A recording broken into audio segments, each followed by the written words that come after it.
Las arterias son vasos de resistencia, responsables de mantener y regular la presión arterial, por tanto el flujo sanguíneo, incluso en situaciones en las que el corazón está totalmente relajado, como es durante la diástole ventricular.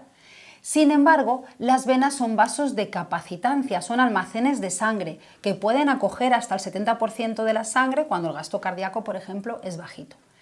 Pero estas diferencias, ¿a qué se deben? En este vídeo voy a explicaros las diferencias fundamentales entre las arterias y las venas, que se deben a la diferencia de conceptos como la elastancia y la distensibilidad y que son debidas fundamentalmente a la diferente composición de las paredes de estos vasos. Así que vamos a empezar por ahí. Voy a empezar por la histología, por la descripción, una descripción breve y sencilla de las paredes, de los tejidos que componen las paredes de arterias y venas. Aquí os he representado las arterias elásticas, las arterias musculares, las elásticas son las más grandes, las primeras, pues desde la aorta que sale del corazón a las que se van ramificando a partir de esta, que después se van a convertir en arterias musculares, ahora veremos por qué. Después pasarían a arteriolas, que no os he representado, y de estas a metaarteriolas y capilares. La sangre de los capilares va a confluir en las vénulas y de las vénulas para pasar a las venas para retornar de nuevo al corazón.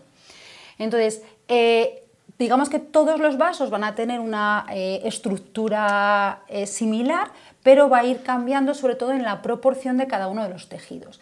Si empezamos de dentro hacia afuera, la primera capa es la túnica íntima. Vamos a tener tres capas principales. Entonces, la primera es la túnica íntima, es la que da hacia la luz del túbulo de la cavidad y, como no puede ser de otra manera, está formada por epitelio. Todas las cavidades corporales están en contacto con un epitelio. En este caso se llama endotelio, endotelio vascular. Entonces, la túnica íntima tendría una primera capa de epitelio y a continuación una lámina basal, tejido conectivo, como no puede ser de otra manera porque todos los epitelios se tienen que apoyar en un tejido conectivo. Entonces, en las gráficas tenéis, que todas tienen esa capita de endotelio que es igual, es un tejido simple, un epitelio simple, y que en el caso, por ejemplo, de los capilares sería lo único que forma la pared del vaso, puesto que el capilar se dedica a la difusión.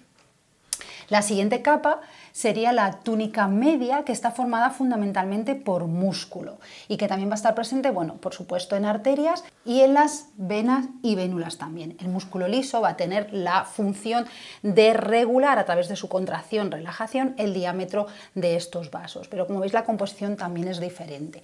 Y no solamente es diferente en cantidad, sino que en el caso de arterias elásticas sobre todo y también musculares, entre estas capas de músculo liso se encuentra una gran cantidad de fibras de elastina, una proteína elástica, como dice su nombre, y que está representado aquí en las proporciones en la columna verde.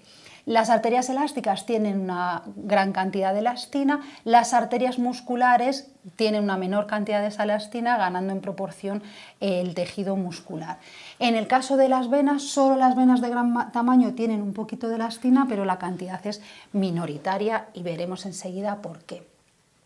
De hecho, en las arterias elásticas es tan importante que en la capa íntima también hay una pequeña estructura de elastina rodeando esta capa y separándola de la túnica media. Entonces tenemos la túnica íntima, la túnica media y la última capa, la más externa, que está aquí dibujada en azul, es la túnica externa, que está formada por colágeno, por tejido conjuntivo y que es el que tenéis representado y que tenemos presente en todos los vasos.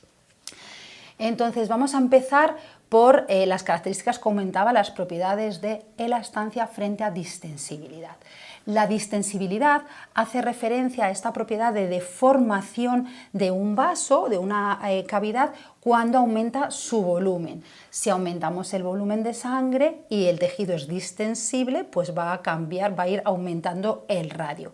Esto es lo que sucede cuando inflas un globo, ¿no? En un globo empiezas a llenarlo de aire y si tiene distensibilidad va a aumentar su tamaño. El que el tejido sea más o menos distensible lo vamos a ver a través de una propiedad física que es la presión transmural, que es la presión ejercida sobre las paredes del vaso y es el resultado de restar la presión capilar o la presión arterial, que es la presión de la sangre, ¿no? Que estaría pues haciendo fuerza en este sentido contra las paredes del vaso, menos la presión del tejido, la presión tisular o presión intersticial, que estaría empujando en esta dirección. Entonces, como os digo, la presión transmural, que estaría aquí reflejada, es la diferencia entre la presión arterial o presión de la sangre, presión hidrostática, menos la presión tisular. Y es la que está en las paredes.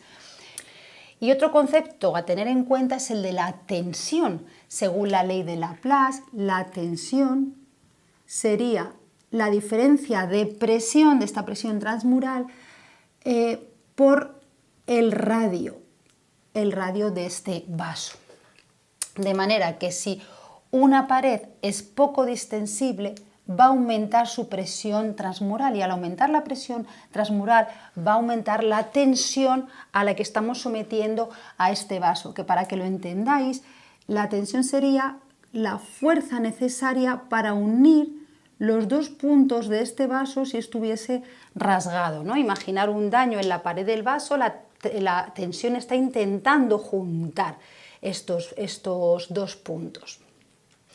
Así que aumentos de la presión transmural o aumentos del radio van a generar una tensión, y que en este caso lo que está generando es una energía que se va a acumular en una proteína específica, en la elastina, para generar otro proceso, otro concepto que tenemos que entender, que es el de retroceso elástico.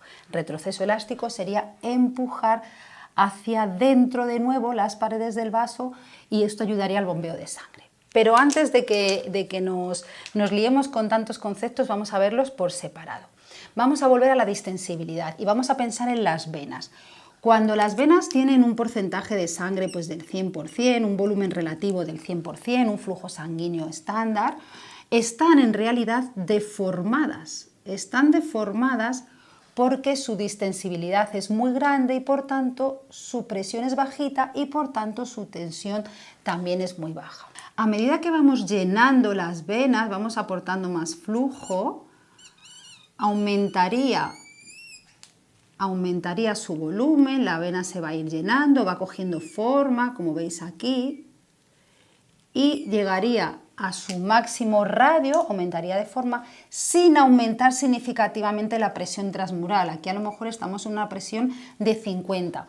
Si no ha aumentado la presión, como digo, es porque es distensible, y si es distensible es por la relación que hay entre la cantidad de músculo y colágeno. Permite la deformación de la vena, te da la idea de que es una pared como blandita, fácilmente de deformar, en la que no aumenta la presión y por tanto no genera tensión. Si recordáis, cuando estudiábamos el sistema respiratorio decíamos que los pulmones eran distensibles, como por ejemplo los del enfisema son más distensibles porque admitían una mayor cantidad de volumen sin generar mucha presión, en ese caso era transpulmonar. Sin embargo, esa distensibilidad iba en contra del retroceso elástico. Bueno, pues en las arterias va a pasar algo similar. Fijaos, si ahora representamos aquí el comportamiento de una arteria cuando va ganando volumen frente a la presión transmural, como hemos hecho ahí, en este caso sí que hay un incremento más o menos proporcional de la presión transmural. La arteria, que siempre va a tener su espacio abierto, que no va a estar deformada como en las venas cuando tiene un volumen relativo del 100%, pues lo que va a hacer es ir creciendo de diámetro, porque tiene cierta distensibilidad, no es tampoco un vaso totalmente rígido, tiene también su músculo, su colágeno, pero en este caso sí que aumenta la presión transmural. A lo mejor aquí le hemos aumentado hasta 200 frente a los 50 de las venas.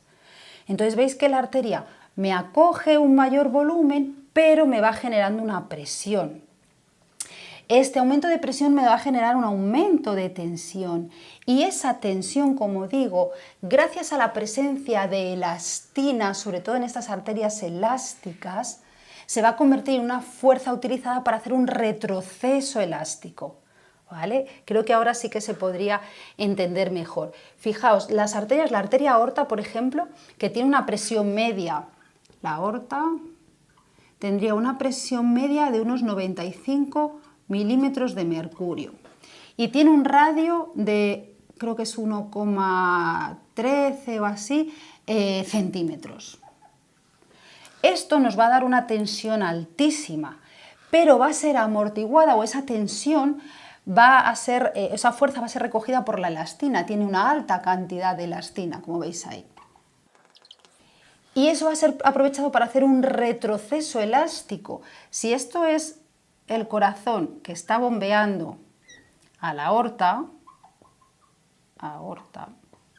la sangre sale por aquí durante la sístole, ¿vale? En la y al salir, como es algo distensible, no tanto como esto, pero lo suficiente para aumentar presión y por tanto aumentar tensión, me estoy deformando. Esto va a generar una tensión que al final lo que hace es generar un retroceso durante la diástole. Es decir, cuando el corazón está totalmente a cero de presión porque necesita llenarse de nuevo de sangre, y si tuviese presión no se llenaría, puesto que la sangre que viene por las venas viene a poca presión, no tenemos una parada del flujo sanguíneo, lo cual sería un drama, porque nuestras arterias elásticas están empleando la tensión que ha generado este aumento de volumen. Gracias a su elastina están haciendo ese efecto como de rebote de volver a bombear la sangre. Y esto es lo que mantiene la presión diastólica de 80 milímetros de mercurio, que es una presión diastólica fisiológica normal, que se produce en la diástole a pesar de, insisto, de que el ventrículo esté a cero de presión. En las venas, en cambio, como no hay aumento de presión, fijaos que la vena cava tiene un radio mayor que la aorta, creo que es un radio de 1,38 centímetros, así me invento, pero bueno, similar. Su presión es muy bajita, imaginaos que la presión está en 10 o 7 milímetros de mercurio. Entonces, claro, a pesar de que el radio es muy grande, como la presión es muy bajita, la tensión es baja. Entonces, si la tensión es baja, no tiene ninguna posibilidad de hacer ese retroceso elástico para bombear sangre. Por eso, en el caso de las venas, que sabéis que las venas pues tienen como una subida pasiva de la sangre, ellas tienen unas válvulas y la sangre debe ir subiendo de espacio en espacio separado por esas válvulas, motivado bien por la bomba musculoesquelética, ¿no? Nuestros músculos que están comprimiendo las venas, o por activación del músculo liso por efecto del simpático, ¿no? O incluso la propia bomba respiratoria. Esto lo tenéis explicado también en un vídeo exclusivo en el que hablo del retorno venoso. Creo que con esto os he explicado las diferencias fundamentales entre las grandes arterias y las grandes venas, todos dedicados a movilizar la sangre, pero de maneras muy diferentes, y fijaos, todo eso debido a la diferente proporción en la composición de las paredes de estos vasos. Recordar los conceptos de distensibilidad alta en las venas, elastancia alta en las arterias, y todo debido a los cambios en la presión transmural y en la tensión generada en el vaso en función de sus proporciones de colágeno, músculo y demás. Por cierto, se me olvida una cosa. Claro, aparte de esto, no he mencionado nada del músculo. ¿Por qué tenemos arterias musculares en las que es mayor la proporción de músculo y también en las venas tenemos músculo? El músculo liso, en este caso, es el regulador del diámetro, del radio, sobre todo de arterias, aunque también de venas, para modificar, para regular la resistencia y con ello el flujo sanguíneo, ¿vale? Entonces, digamos que las arterias elásticas tendrían una función más pasiva en cuanto a que cambian su diámetro por estos cambios en la presión y en la tensión, por los cambios de volumen, ¿vale? Pero no están regulados a nivel del autónomo, y sin embargo las arterias musculares sí que van a ser a través de la regulación principalmente del sistema nervioso autónomo o de determinadas hormonas que van a regular el diámetro. Igual que luego en las venas, gracias al músculo, a través de la regulación también del simpático o de diferentes hormonas, regularían el retorno venoso y con eso el gasto cardíaco, ¿vale? Pero lo que veíamos en este vídeo sobre todo es diferencias entre las propiedades más hemodinámicas de los vasos. Y nada más. Como siempre, darle al like si os ha gustado, no dejéis de seguirme en mi canal y estar muy atentos a próximos vídeos.